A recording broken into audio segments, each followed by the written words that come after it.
Dumating na ang araw na ito. Opisyal ng inanunsyo ng Estados Unidos ng Amerika ang plano nilang umalis sa NATO. Kung dati ay puro chismis at haka-haka lang ito, ngayon ay tatlong mahahalagang opisyal ng Estados Unidos ang nagsabi na hindi nila nakikita ang saysay ng pananatili ng Amerika sa North Atlantic Alliance. Kabilang sa mga opisyal sina Pangulong Donald Trump ng Estados Unidos, kalihim ng Estado Marco Rubio at Ministro ng Digmaan Pete Hegseth na nagpapakita ng kaseryosohan ng kanilang pahayag. Ayon kay US kalihim ng Estado Marco Rubio, dapat muling pag-isipan ng Washington ang ugnayan nito sa NATO matapos ang digmaan laban sa Iran. Sabi ni Donald Trump, tiyak itong mangyayari dahil hindi siya tinulungan ng mga Europeo laban sa Iran. At idinagdag ni Pete Hegseth na ipinakita ng digmaan sa gitnang silangan kung hanggang saan talaga handa ang mga kaalyado ng Estados Unidos pagdating sa malawakang aksyon para sa malayang mundo. Sa parehong panahon, nalaman na ang mga bansa sa Europa ay isa-isang nagsara ng kanilang himpapawid para sa mga eroplanong Amerikano na sumusugod sa Iran. Ako si Alexi Pecci, talakayin natin ang paksang ito. Bago simulan ng episode, hinihiling ko ang suporta ninyo sa channel sa pamamagitan ng donasyon, paid subscription o pagiging sponsor sa YouTube. Paano ito gagawin? Nasa video description lahat ng link at detalye. Sa dulo ng episode, kung sa tingin ninyo ay naging interesante at kapaki-pakinabang ito, maaari kayong mag-iwan ng donasyon sa kahit anong paraang komportable para sa inyo. Maniwala kayo, may iba't ibang platform gaya ng detalye ng bangko, crypto wallet, PayPal, Patreon, Buy Me a Coffee at sponsorship sa YouTube. Siguraduhin ninyong piliin ang bagay na angkop sa inyo at mag-subscribe sa aking Telegram channel na Pecci News.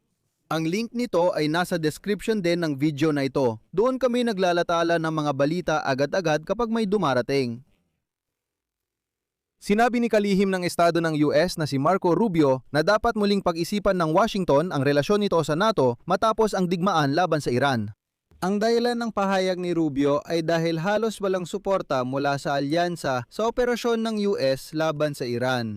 Binatikos ni Marco Rubio ang mga miyembro ng NATO sa kanilang pagtanggi. Ang dahilan ng pagtanggi sa pag-access sa mga base militar ay nauna ng tawagin ni Pangulong Donald Trump na mga duwag ang mga kaalyado at ang alyansa na isang papel na tigre. Una, inatake at ininsulto ni Trump ang mga kaalyado. Pagkatapos, tinanong ni Rubio kung bakit hindi tayo tinutulungan ng mga kaalyado at sinabi niyang humingi tayo pero tinatanggihan nila. Susunod, babanggitin ko ang sinabi ni Marco Rubio. Dapat muling pag-isipan ni Pangulong Trump at ng panig natin ang lahat matapos ang operasyon. Kung ang NATO ay nauuwi lang sa tayo ang magtatanggol sa Europa kapag inatake sila, pero tinatanggihan nila tayo ng karapatang mag-istasyon ng mga puwersa kapag kailangan, hindi ito magandang sistema. Sa ganitong sitwasyon, mahirap maging bahagi ng alyansa. Una, gusto kong ipaalala kay Marco Rubio kung paano nabuo ang NATO at kung paano ipinilit ng Estados Unidos ang proteksyon nila sa Europa matapos ang ikalawang digmaang pandigdig. Tandaan na hindi talaga inalis ng mga Amerikano ang kanilang puwersang okupasyon na galing din sa Alemanya. Inalis nila ang mga puwersang ito sa Europa at sinabi, kayo na mga Europeo sa ekonomiya habang kami sa proteksyon ninyo. Ang mga Amerikano rin mismo ang nagpilit ng ideyang ito sa mga Europeo. Ngayon, sinasabi ni Marco Rubio, pakinggan ninyo, bakit nga ba ganito? Kung ganito rin lang, tayo pa ang nagpoprotekta sa kanila. Mabuti pang umalis na lang tayo? Nakakatawa na di niya maalala ang sariling kasaysayan. Ano pa ang labis na ikinagalit ni Marco Rubio? Hindi kontento ang Estados Unidos sa pagpapatupad na sinimula ng Espanya. Nagsara ng himpapawid para sa mga Amerikanong eroplano na kasali sa operasyon laban sa Iran. Ang mga paghihigpit ng Madrid ay nagpapahirap sa paglipad ng abyasyong militar ng Amerika papunta at pabalik mula gitnang silangan, pero hindi ito imposible. Isinara rin ng mga Kastila sa mga Amerikano ang ilang base militar. Sabi ng ministro ng Tanggulong Pambansa ng Espanya, hindi namin papayagan gamitin ang mga base militar ng Moron at Rota para sa anumang aksyon kaugnay ng digmaan sa Iran. Mula pa sa simula, malinaw na ipinaabot ng Madrid ang bagay na ito sa pamahalaan ng Amerika. Ang layunin ng ganitong pagbabawal ay upang maiwasan ang anumang aksyon na maaaring magdulot ng paglala ng sigalot. Nauna nang sinabi ng punong ministro ng bansa si Pedro Sanchez na at ito ay isang sipi, lahat ng mga plano sa paglipad na may kinalaman sa mga aksyon na kaugnay ng operasyon sa Iran ay tinanggihan, kabilang na ang mga eroplanong pang-refuel. Ibig sabihin, isinara ng Espanya ang himpapawid nila sa mga eroplanong Amerikano na umaatake sa Iran. Pero lumalabas na simula pa lang ito. Matindi ang reaksyon ni Trump sa desisyon ng Pransya na hindi payagang dumaan sa kanilang himpapawid ang mga eroplanong Amerikano na may dalang kagamitang militar papuntang Israel. Susunod, babanggitin ko ang sinabi niya. Hindi pinayagan ng Pransya ang mga eroplano patungong Israel na may dalang kargamentong militar na dumaan sa kanilang teritoryo. Para sa akin, walang saysay ang posisyon ng Paris sa digmaan laban sa Iran. Ipinakita ng Pransya na napakawalang silbi nila pagdating sa Iranian na nagigante na napatay na. Tatandaan ito ng Amerika. Kalaunan, nalaman na tumanggi rin ang Italia na payagan ng mga bomber ng Amerika na lumapag sa base ng Sigonella. Isinulat ito ni Corriere della Sera.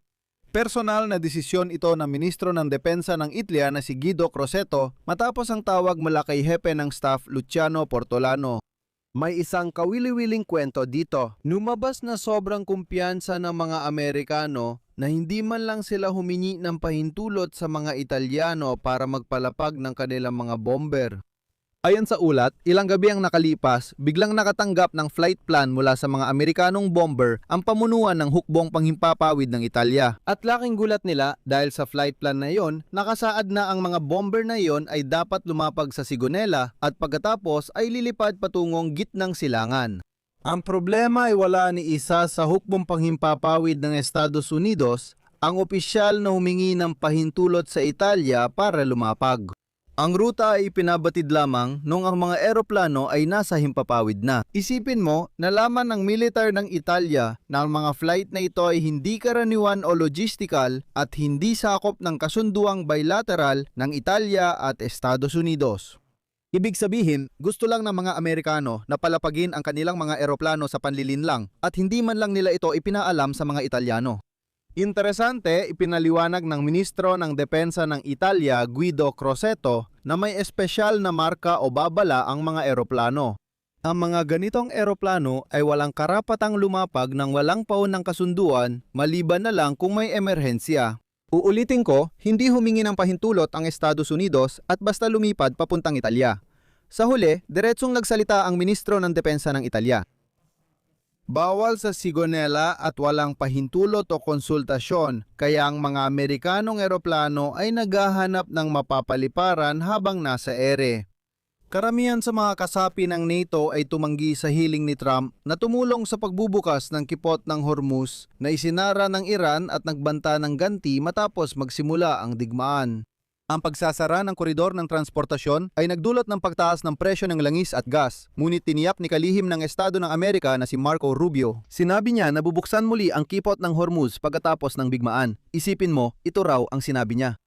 Kapag natapos ang operasyong ito, bubuksan ng kipot sa anumang paraan. Bubuksan ito dahil papayag ang Iran na sundin ng international na batas at hindi haharangan ang rutang ito o titiyakin ng koalisyon ng mga bansa mula sa buong mundo at sa riyon kasama ang Estados Unidos ang pagbubukas nito. May kumpiyansa si Rubio na ang koalisyon ng lahat ng bansa sa mundo at sa rehiyon kasama ang Estados Unidos ang magbubukas nito. Pero Estados Unidos din ang nagsimula ng digmaan kaya sila na lang ang magbukas.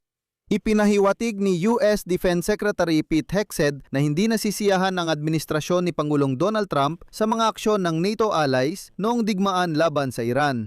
Sabi niya, at ito ay CP, maraming bagay ang luminaw. Ayon sa kanya, ipinakita ng digmaan kung hanggang saan handang umaksyon ang mga kaalyado ng Estados Unidos para sa malayang mundo. Naghinanakit si Hegseth na kahit ang usapan ay tungkol sa mga misil na hindi tumatama sa teritoryo ng Estados Unidos kundi nagbabantang sa mga kaalyado at iba pang mga bansa, nahaharap pa rin ang Washington sa pag-aalinlangan hindi buong suporta. Sipi ni Hegseth. Kapag kami ay humihingi, inuulit ko, kapag kami ay humihingi ng karagdagang tulong o simpleng pahintulot sa pagdaan sa impapawid, ang natatanggap namin ay mga tanong, hadlang o pag-aalinlangan. Hindi matatawag na tunay na matatag ang alyansa kung ang ilang bansa ay hindi handang tumayo sa tabi ng Washington sa oras na kailangan ito.